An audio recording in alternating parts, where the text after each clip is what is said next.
네, 민수기의 시작점에서 1차 인구조사가 있었습니다. 그리고 그 조사를 기반으로 12지파가 이 전방위적으로 이렇게 진영 배치를 하게 되는데, 진영 한복판에 있는 그 성막, 그리고 성막을 둘러싸고 있는 레위지파를 보호하기 위한 것이라고 보아도 무리가 없을 듯한 그런 모양이었습니다.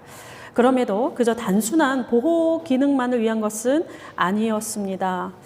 광야가 가진 그 무질서에 공간의 질서를 부여하며 이스라엘의 정체성에 대한 표지의 기능도 하고 있기 때문에 그렇습니다. 이스라엘 공동체가 지닌 그 존재론적인 핵심 가치가 무엇인지 가시적으로 명확하게 보여주는 것이며, 개인적으로나 공동체적으로나 이 삶의 방향에 대한 이정표로서 삶의 의미와 가치에 대해서 끊임없이 질문을 하도록 인도하고 있습니다. 이 공간적인 질서와 짝을 이루며 어김없이 등장하는 것이 바로 또 시간의 질서입니다. 시간의 질서를 리듬이나 운율이라고 표현할 수 있겠습니다. 이스라엘의 리듬은 이 과거의 시간, 즉 창조와 구원의 사건을 기반으로 해서 오늘의 시간의 리듬을 부여하고 내일의 시간을 풍성하게 맞이하도록 하고 있습니다. 특히 역사의 변곡점마다, 또한 위기 때마다 또는 그 무엇인가 새로 시작하는 그 지점에서 항상 빼놓지 않고 새롭게 정비했던 것이 바로 이 시간의 질서입니다. 오늘 28장, 29장은 전체적으로 시간의 질서에 해당을 합니다. 오늘은 통째로 빠르게 지나가 보겠습니다. 이제 약속의 땅으로 진입하기 전에 다시금 시간의 리듬을 점검하고 있습니다. 그러니까 유랑이 아닌 광야 시절의 그 유랑이 아닌 이제 정착에 맞춘 그런 시간의 리듬을 점검하고 있는데, 이것은 이들이 이제까지 살아오지 못한 삶의 형태입니다.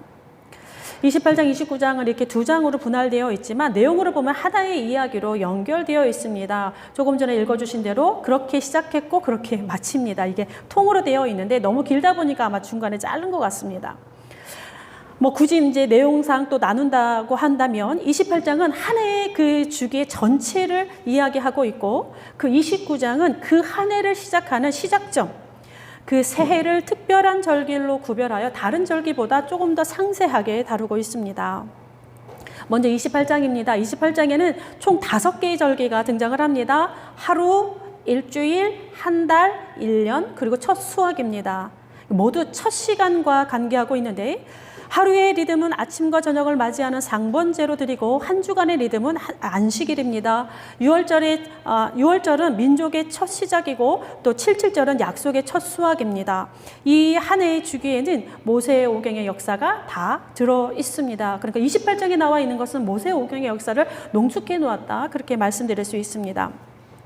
상번제와 안식일은 창조의 역사가, 그리고 초하루와 6월절은 구원의 역사가, 그리고 77절은 땅의 약속이 고스란히 담겨져 있는 그러한 절기입니다. 조금씩만 살펴보겠습니다. 먼저 상번제입니다. 매일매일 드려야 되는, 그러니까 2번씩 드리는 제사입니다. 빛과 어둠이 교차되는 하루, 낮이라 밤이라 그렇게 이름 지어주신 창조의 시작을 상기시켜주는 그러한 제사입니다.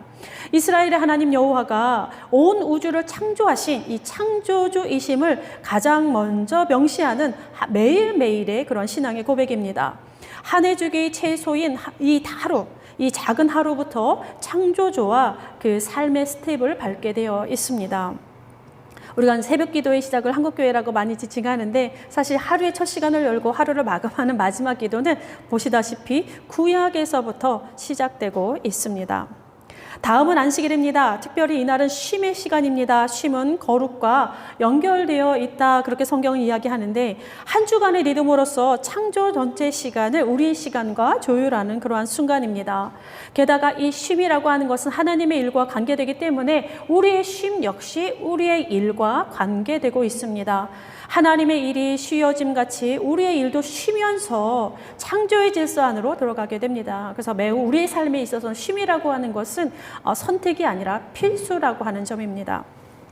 세 번째는 달입니다. 달을 시작하는 초하루, 이게 월삭이라 합니다. 월삭은 이미 많은 고대 종교들에게서 행해지고 있고 지금도 나타나고 있는데, 달신을 섬기는 날입니다. 그러니까 초승달이 처음 보이는 날, 그날에 행해지는데, 고대 문명의 발상지인 메소포타미아를 비롯해서 고대 서아시아에서 매우 중요하게 여겼던 그런 날입니다. 이 월삭이라고 하는 것이. 그러니까 제사부터 왕의 의례까지, 그리고 심지어 행정문서에서도 이 월삭을 기준으로 하는 그러한 음력을 많이 사용한 것으로 전해지고 있습니다. 이스라엘 역시 이러한 문화적 영향권 아래 있었던 그런 시절입니다. 다만 이스라엘은 달신이 아니라 달을 만드신 하나님, 그 창조주를 예비하고 거기에 어떤 주술적인 행위나 이교도의 관념을 배제합니다.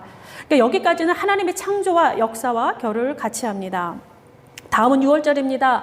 1년의 절기 중에서 가장 큰 절기입니다. 특이한 것은 가장 큰 절기고 가장 중요한 절기인데 한 곳으로 모이진 않습니다. 가족 단위로 각각의 가정에서 진행되고 있습니다.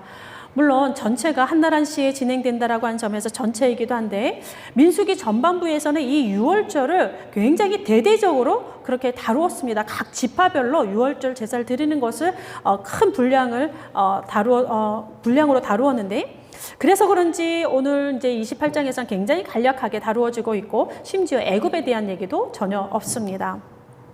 다음은 마지막으로 77절입니다. 첫 수확을 거둔 날입니다. 맥추절, 오순절이라고도 불리는데 77절은 약속의 땅에 들어간 것을 전제합니다. 그러니까 유랑이 아닌 땅에 정주하는 백성으로서 땅을 일구고, 그러니까 하나님이 주신 그 땅, 약속의 성취인 그 땅을 일구고 가꾼 첫 열매를 하나님께 드리는 날입니다.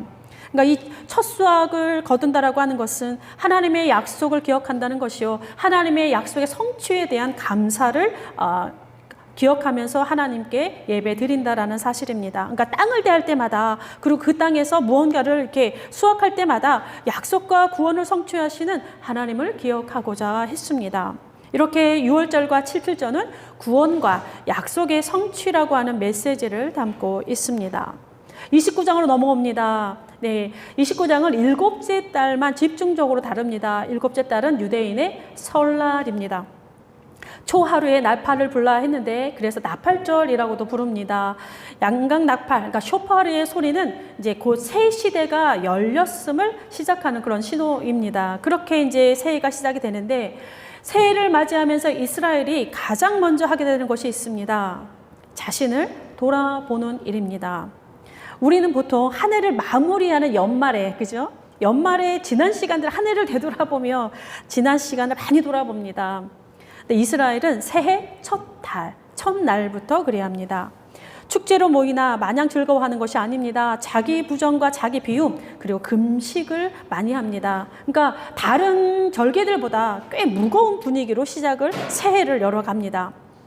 특별히 10일에 대속죄일이라고 이제 나오는데 이날은 심령을 괴롭게 하라 아예 명시되어 있습니다. 심령, 영이라고 하는 거, 나의 나의 영, 그리고 괴롭게 하라라고 하는 말은 억지로 시키다, 굴복하게 하다, 고통을 가하다라고 하는 뜻인데, 자, 우리는 언제나 모든 삶의 영역에서 심지어 신앙에서도 굳건한 안녕과 평화를 얻고자 모든 기도가 거기에 고군분투하듯이 달라붙어 있습니다.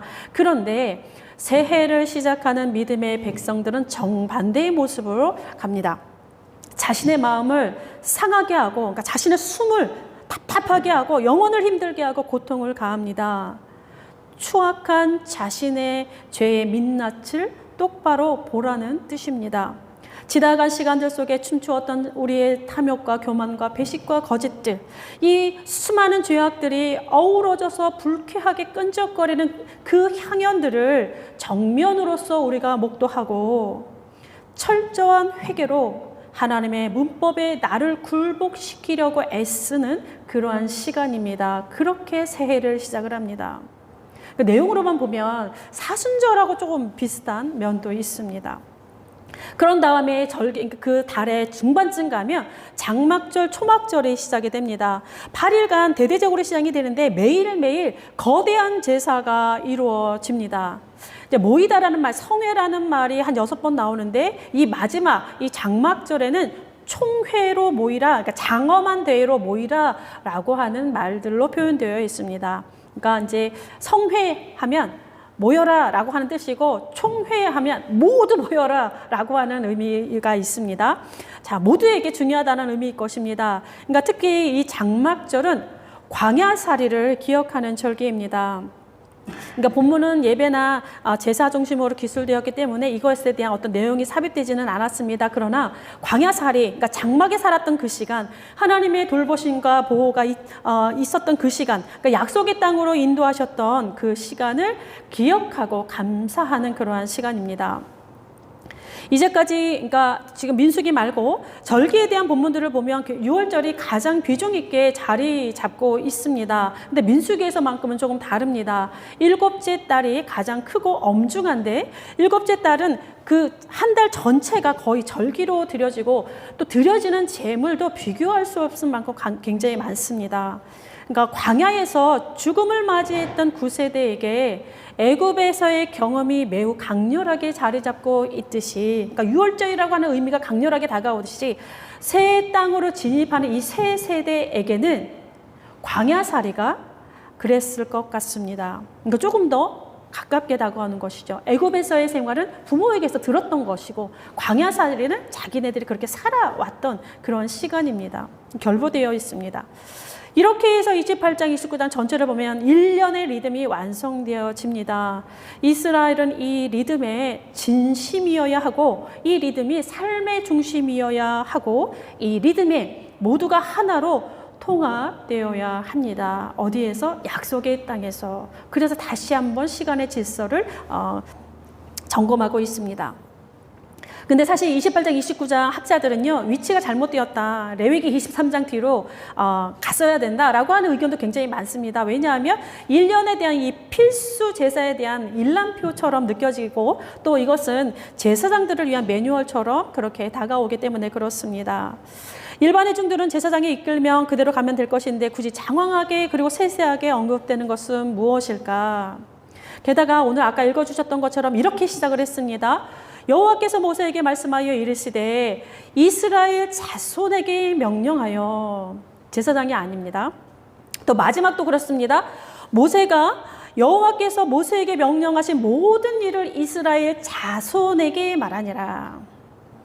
그러니까 한 해의 제사력, 이 제사 일람표는 수신자가 이스라엘 회중 전체를 향하고 있습니다.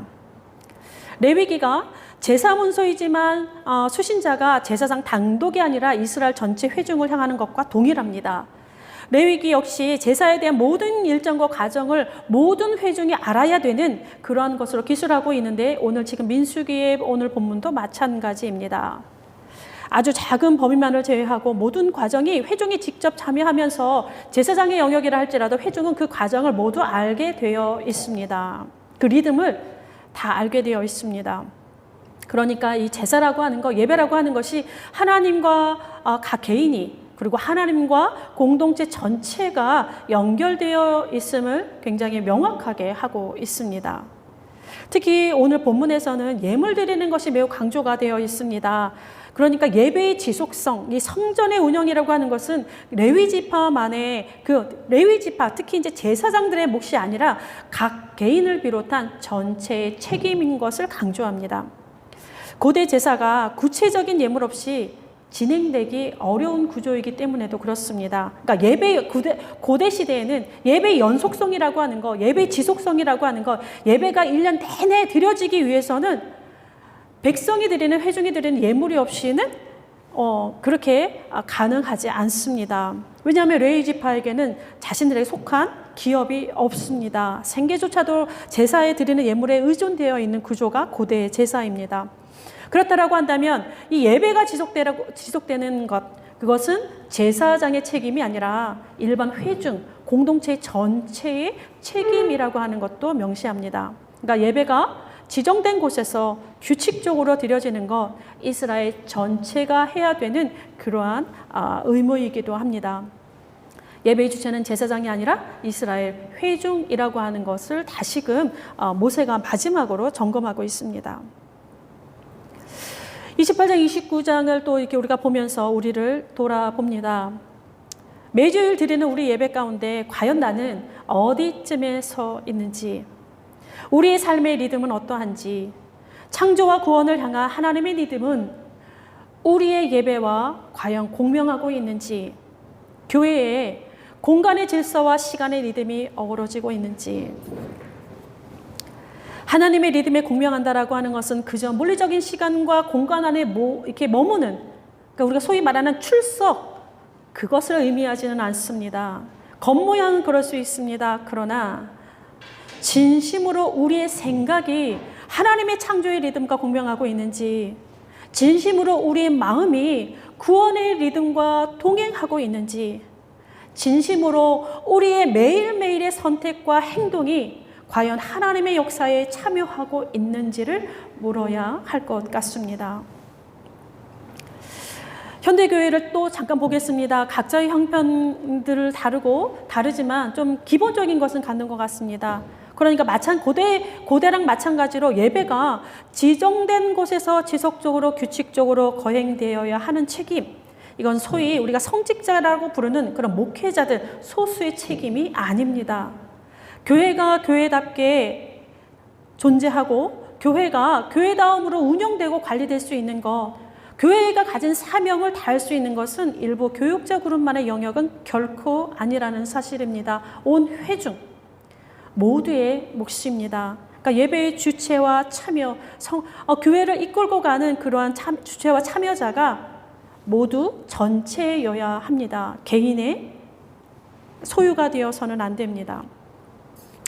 그럼에도 요즘에는 너무 극단적으로 치우치는 면이 많은 것 같습니다. 아예 관심을 두지 않거나 아니면 좀 극단적으로 대척점에 있거나, 그러니까 물에 술 탄 듯 술에 물 탄 듯, 물도 아니고 술도 아닌 것도 문제지만 사회든 문화든 관계든 신앙이든 모두 극단으로 치닫는 것은, 특히 나를 반대하는 자는 다 적으로 돌리는 것은 매우 위험합니다. 성경은 그리 말하지 않습니다.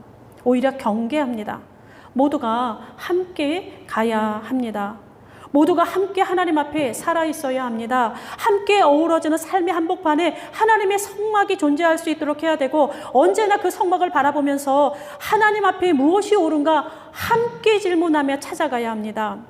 그래서 이 절기, 이스라엘 회중에게 구하는, 이 공동체에게 구하는 이 신앙의 리듬이라고 하는 것은 어쩌면 우리의 시대에 더 중요한 것은 아닌가, 그런 생각이 듭니다. 이 신앙의 리듬을 민수기의 지점에서 바라본다면 앞으로 새롭게 들어갈 가나안 땅, 그 낯선 땅 때문입니다. 왜냐? 하나님께서 약속하시고 주시는 은총의 땅 가나안 땅은 빈집이 아닙니다. 이미 그곳에 깊이 뿌리 내린 세속의 리듬이 있습니다. 바알의 리듬입니다. 땅을 터전 삼아 정주하고 살아가는 사람들에게 가장 중요한 것이 농사력인데, 이미 가나안을 점령하고 있는 이 농사력이라고 하는 것은 풍요의 신 바알의 리듬에 맞춰져 있는 그런 시간의 질서요, 일신의 안위와 개인의 번영을 위해 그런 방점에 찍혀져 있는 문화입니다. 은밀한 배교는 기본이요, 진리가 아닌 힘의 폭력이 기세에 등등한 곳입니다. 성공과 성취에 몰입되기 때문에 가장 친밀한 것으로 다가오는 것은 경쟁과 소외와 혐오가 될 것입니다. 그러니 인간은 더 잔인해질 수밖에 없습니다. 지금 우리의 땅과 동일하지 않습니까? 그 땅의 고통이 지금도 그 절망과 신음소리가 십자가를 향해서 돌진하고 있는 오늘의 순간들입니다. 사순절 네 번째 주간을 맞이합니다. 우리의 발, 우리의 생각, 우리의 선택, 우리의 행동, 우리의 마음과 우리의 의지는 과연 어느 길에서 춤을 추고 있는지, 과연 어느 문법에 춤추고 있는지 돌아보았으면 좋겠습니다. 기도하겠습니다. 이호빈 목사님의 기도로 함께 기도합니다. 호산나, 환호성의 예루살렘 성을 보시고 우신 주님의 마음, 그리고 그곳을 버리고 베다니로 찾아가신 예수님의 마음, 잠시 생각해 봅니다. 내 집에 예수님이 오시겠나? 내 마음 위에 주님이 오시겠나? 우리 교회를 향해 울지는 않으시겠나? 스스로 가슴 위에 손을 얹고 자신을 살피고 우리 교회를 살필 수 있는 눈을 뜨게 하옵소서. 말씀의 기가를 느낄 수 있는 심령이 되게 하옵소서. 성령으로 볼 수 있는 눈을 주시고 제가 갈 길을 가게 하옵소서. 온 세계가 하나님의 리듬에 함께 춤추는 그 평화의 시간을 기다리며 예수 그리스도의 이름으로 기도드립니다. 아멘.